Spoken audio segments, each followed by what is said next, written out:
Bonsoir, bonsoir les belles âmes, j'espère que vous allez bien. Allez, je suis de retour pour une nouvelle guidance. Alors, j'ai pas beaucoup de temps, donc je vais essayer de lancer un petit sujet qui me tient quand même à cœur. Je voulais le faire ce soir, donc avoir un petit peu ce qu'il y a comme information.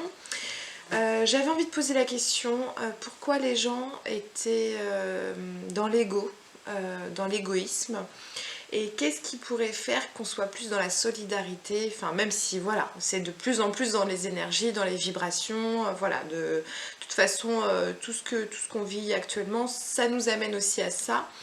Mais voilà, je voulais creuser un peu la question parce que j'ai jamais fait de tirage sur ce sujet et ce soir j'avais envie quand même, malgré que j'ai pas beaucoup de temps, mais j'avais envie de me poser un petit peu pour essayer d'y répondre, donc on verra ce que ça donne et puis voilà.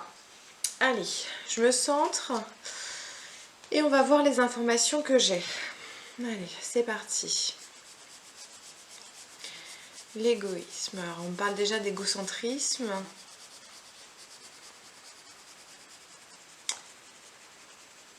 Alors, que tout est créé en fonction de la vision de l'individu.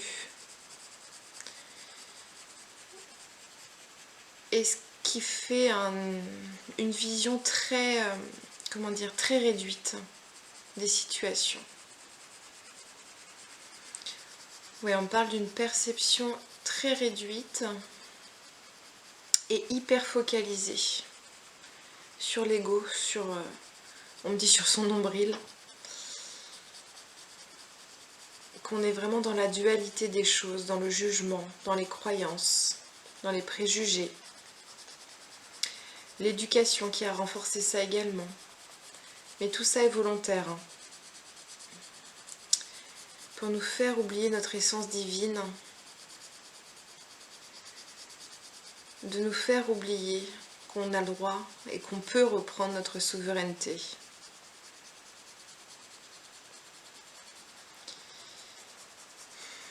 Alors on me parle aussi de ce qui s'est passé avec la crise sanitaire, que ça a renforcé tout ça justement. Ça a alimenté un besoin d'alimenter l'ego justement. Trop de fragilité à l'extérieur fait qu'on se recentre à l'intérieur. Qu'on est presque... c'est comme si on me disait on n'est plus capable d'aimer quand c'est comme ça. Plus capable d'ouvrir ses portes, d'ouvrir son cœur. Et qui renforce après l'ego. Un ego qui a peur, un ego qui craint les choses à l'extérieur.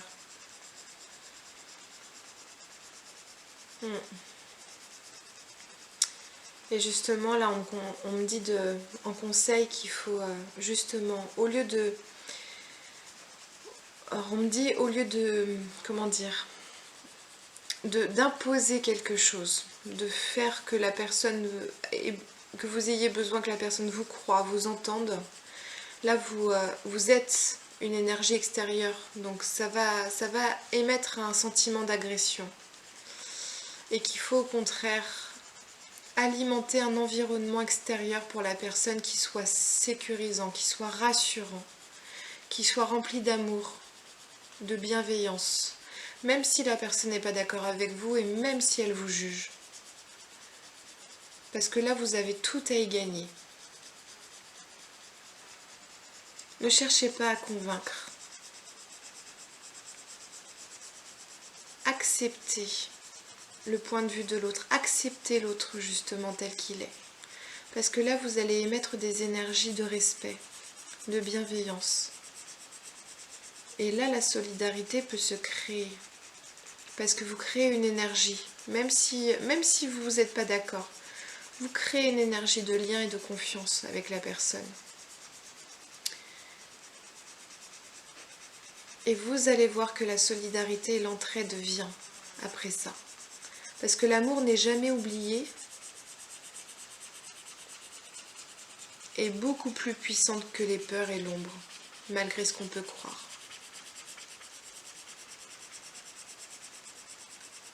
On me dit raccrochez-vous à votre essence divine. Pourquoi vous êtes là? Pourquoi vous êtes sur Terre? Pourquoi vous êtes incarné? On n'est pas incarné pour avoir peur, parce que sinon on n'expérimente rien. On est complètement à côté de son chemin de vie. On est incarné pour vibrer l'amour, et l'amour pour soi avant tout. L'amour rayonne. L'amour, ça fait créer, ça fait inventer, ça fait se réconcilier, ça fait partager, ça fait s'unir. Et cette union est dangereuse pour l'ombre. Parce qu'elle émet une force qui est puissante et invincible. On me dit partager, partager, rayonner, vibrer haut, soyez dans l'illumination.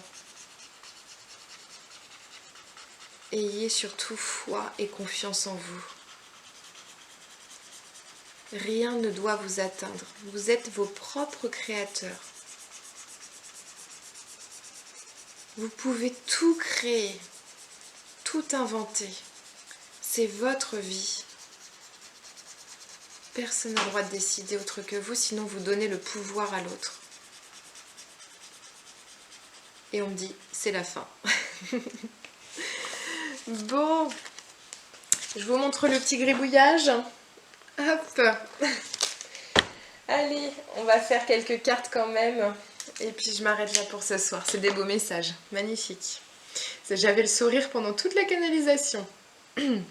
Allez, je vais prendre 3 oracles. La sagesse de l'oracle, les chemins de l'éveil et la féminité sacrée. Allez, petit message rien que pour vous et je m'arrête là ce soir. Allez, par rapport à cette canalisation,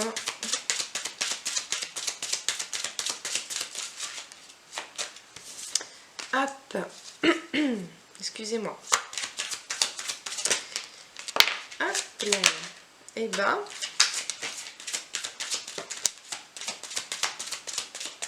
bon, alors, et ben, nous avons des beaux messages. Alors, on me dit tout d'abord, alors beau message, on me dit tout d'abord l'orphelin. Donc l'orphelin, c'est vraiment, pour moi, c'est ce qui est du lien avec l'ego. C'est-à-dire que c'est comme si on se sentait tout seul, désespéré, et qu'on ressentait comme s'il y avait un gouffre autour de nous.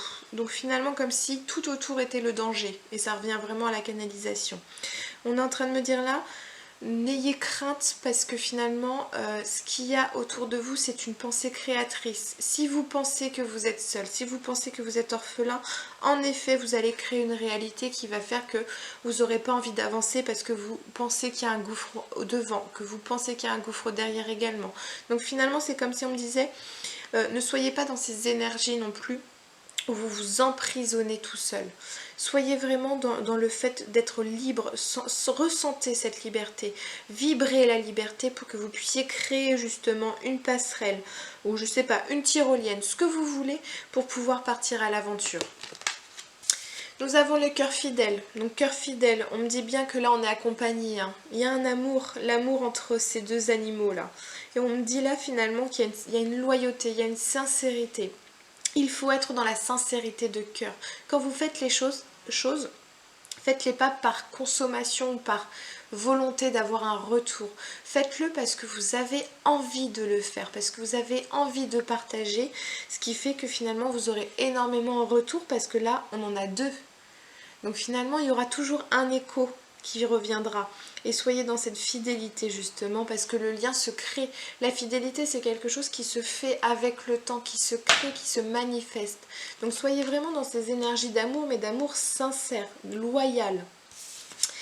Et on me dit pas pour vous. Alors, dans ces énergies-là, on me dit également pas pour vous dans le sens où, comment vous dire les choses, c'est comme si on me disait par contre, alors en lien, moi je reviens sur le lien avec le cœur fidèle, c'est-à-dire que n'oubliez jamais que la fidélité, pour moi c'est de la sincérité et ce n'est pas quelque chose qui doit vous contraindre. C'est-à-dire que si à un moment donné, vous sentez qu'avec une personne, vous ne vous sentez pas libre, vous ne vous sentez pas avec votre plein pouvoir, que vous n'arrivez pas à prendre votre souveraineté, bah finalement quittez cette relation. C'est-à-dire autorisez-vous à vous dire aussi ce n'est pas pour moi. Le but c'est de choisir votre chemin, c'est vous qui choisissez et autorisez-vous à vous dire voilà, stop, à un moment donné, je lâche, ça ne me correspond pas, ça ne me correspond plus, c'est pas ce que je veux aussi pour mon plus tard. Donc là, maintenant, je lâche, ce n'est plus pour moi. Et l'île au trésor. C'est magnifique parce qu'on me dit là finalement qu'on a cette capacité à pouvoir trouver tous les trésors qui sont en nous, autour de nous, dans nos proches, enfin chez nos proches, pardon. Donc on me dit là, c'est comme si on était la tortue là. La tortue, c'est un animal rempli de sagesse, de connaissance, de longévité, de paix, de sérénité. Et elle prend son temps, elle va trouver les trésors qui sont à la fois enfouis au fond de l'eau, donc c'est notre émotionnel, c'est notre intérieur. Mais également, elle peut avoir cette vision où hop, elle sort de l'eau et elle va voir ce qui se passe aussi dans les airs, dans le côté plus mental, intellectuel. Donc finalement, on a cette capacité de pouvoir trouver tous les trésors qui nous correspondent et qui sont cachés au fond de nous. Donc on me dit bien, écoutez votre âme, écoutez votre propre source intérieure, c'est elle qui a la réponse. Ne cherchez pas à l'extérieur des informations ou ce qui vous correspond, pour ne pas rentrer aussi dans une dépendance. Alors maintenant, les chemins de l'éveil, qu'est-ce qu'il y a à nous dire par rapport à ce sujet de la guidance? Hop, allez, un petit message ou pas? Allez, est-ce que ça sort? Voilà, la magie. Magnifique. Hop. Et bien écoutez, quand je vous dis écoutez votre âme, bah écoutez, il y a l'âme qui sort, la magie. Donc la magie, c'est ce qui va nous permettre de nous inventer, de nous réinventer, de créer, de lier. Finalement, la magie, pour moi, elle fait appel aussi aux énergies. Tout est, enfin pour moi, depuis que j'ai découvert le monde des énergies, pour moi c'est magique. C'est tout, on est tous liés, on est tous un. On est tous dans des... On émet des énergies, on capte des énergies, on est énergie. Et finalement, on peut tout créer à partir du moment où on en a conscience et qu'on arrive à écouter nos énergies, écouter notre âme, écouter ce qu'elle a besoin également pour pouvoir créer et émettre des énergies qui iront dans le sens de ce que vous allez vibrer. C'est superbe. Allez, la féminité sacrée, un petit message, parce que pour moi la féminité sacrée c'est aussi le féminin sacré, c'est ce qui nous permet d'être dans l'intuition, dans la douceur, dans l'intelligence émotionnelle. Donc ça me parle par rapport à ce thème-là. Allez, un message ou plusieurs messages pour mes belles âmes. Hop, j'en ai deux. Hop, les... Est-ce qu'il y en a d'autres messages? Ouais. Est-ce que vous voyez autre chose? Je retente. Ah bah dis donc.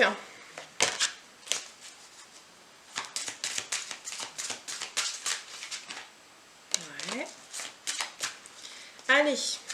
On va s'arrêter là parce que ça fait beaucoup quand même. Le cercle de guérison, s'aimer en conscience, la métamorphose alchimique, le voyage de la tristesse et la croisée des chemins. Donc le cercle de guérison, on dit, je vais vous lire la carte, se délester du passé pour mieux vivre le présent et regarder librement l'avenir. Donc délestez-vous de vos peurs, délestez-vous de vos mémoires, que ce soit niveau karmique, que ce soit niveau familial, ça ne vous appartient pas ou ça ne vous appartient plus. Le passé, c'est du passé, on est à l'instant présent. Donc là, ce qu'on me dit, c'est vraiment délestez-vous de cet emprisonnement où on a toujours fonctionné en fonction du passé. Oui, c'est mes parents qui étaient comme ça, donc je suis comme ça aujourd'hui. Non, là vous êtes un individu, un instant présent, un être incarné et c'est vous qui vivez votre instant présent. Il n'y a plus de passé et pour l'instant il n'y a pas de futur. Donc vibrez à l'instant présent. Qui voulez-vous être maintenant? S'aimer en conscience. Et donc ça rejoint vraiment les cartes. Hein. Je m'aime donc je prends soin de moi et je deviens ma priorité. Bon bah je crois que tout est dit. Hein. La métamorphose alchimique. Chaque défi, chaque challenge est une leçon de sagesse et un enseignement. Donc là finalement, ce qu'on me dit aussi, c'est vraiment ce côté où on expérimente tout le temps. Dans notre vie du quotidien, dans nos épreuves, dans nos obstacles, dans l'amour, dans les partages. On est tout le temps en train d'expérimenter et ce qui nous fait évoluer constamment. Donc prenez-le comme une richesse intérieure, prenez-le comme un gage de sagesse également pour vous. Vous vivez une expérience qui va vous apprendre quelque chose sur vous, déjà dans un premier temps, parce que ça fait toujours un retour, un écho sur ce qu'on vit, sur ce qu'on a vécu, pour pouvoir grandir, pour pouvoir évoluer. Et en plus de ça, finalement, ça vous permet aussi de vous positionner d'autant plus vis-à-vis de vous, de ce que vous voulez, de ce que vous ne voulez plus. Le voyage de la tristesse. Un temps de repli sur soi est nécessaire pour soulager vos peines. Donc on encourage aussi au grand nettoyage. C'est-à-dire que là on est vraiment en train de faire écho sur le fait qu'on vit des expériences. On doit s'aimer en conscience. Notre priorité c'est nous-mêmes avant tout. Mais également de pouvoir accueillir cette tristesse, accueillir les peurs, accueillir le manque de confiance en nous, d'estime de nous. C'est voilà, d'accueillir tout ça comme quoi ça nous fait ce qu'on est aujourd'hui et de pouvoir aimer cette tristesse également. C'est-à-dire que par exemple, je n'ai pas confiance en moi, ok. Mais ce que je vais faire, c'est que je vais lui envoyer plein d'amour à cette confiance en moi pour qu'elle puisse grandir, qu'elle puisse évoluer et ne pas attendre à que ce soit le passé qui revienne avec ce que j'ai vécu avec mes parents, ce que j'ai vécu avec mon frère, ma soeur, etc. qui fait que ça comble quelque chose parce que vous serez toujours dans l'attente que ce soit un élément extérieur qui vienne combler votre intérieur. Donc soyez maître de votre être et aimez-vous. Envoyez-vous de l'amour. Envoyez-vous aussi de l'amour pour que vous ayez le droit d'avancer, que vous ayez le droit de grandir. Et la croisée des chemins. Plusieurs options se présentent à vous. Prenez le temps de ressentir ce qui est le meilleur pour vous. Et c'est exactement ça. C'est-à-dire qu'on est toujours à la croisée des chemins pour quelque chose. Et dans nos expériences de vie, on est toujours renvoyé sur « Bon, ok, maintenant il faut que je me positionne pour mon bien-être à moi, pour m'aimer moi d'abord. » Sans forcément faire du mal aux autres, mais toujours priorité à moi d'abord. Bah écoutez mes belles âmes, ce fut rapide, court et intense. Je vous embrasse très fort, prenez un grand soin de vous, prenez soin de vos proches, prenez soin de vos enfants et des enfants qui vous entourent et je vous dis à bientôt, au revoir.